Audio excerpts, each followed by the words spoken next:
बुलेटिनच्या सुरुवातीला एक महत्त्वाची बातमी। खरात प्रकरणी अंजली दमानिया यांनी कॉल डिटेल्स समोर आणल्यामुळे आता त्यांच्याच अडचणीत वाढ झाली आहे। अंजली दमानिया यांना अटक करण्याची मागणी प्रकाश महाजन यांनी केली आहे। अंजली दमानिया या स्वतःला काय पोलीस महासंचालक समजतात का? त्यांना कॉल डिटेल्स कसे मिळतात? असे अनेक सवाल प्रकाश महाजन यांनी विचारलेले आहेत।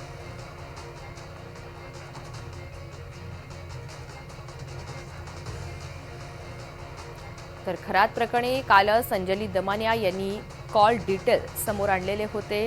सीडीआर मधील हा तपशील असल्याचं देखील सांगितलेलं होतं। मात्र या सगळ्या प्रकारानंतर आता त्यांच्याच अडचणीत भर पडल्याचं पाहायला मिळत आहे।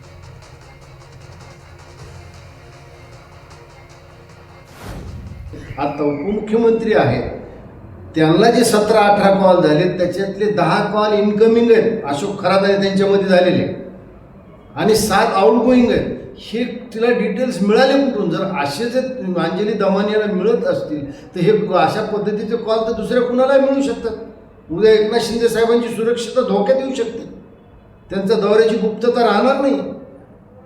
आणि शिंदे साहेबांनी कॉल केला असा काय गुन्हा केला आहे?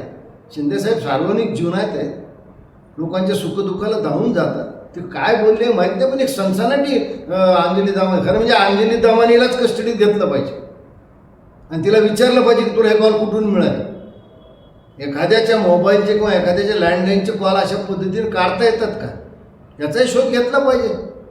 उद्या कुणी कुणाचे कॉल काढेल आणि सगळ्यांचं खाजगी आयुष्य उद्ध्वस्त होऊन जाईल।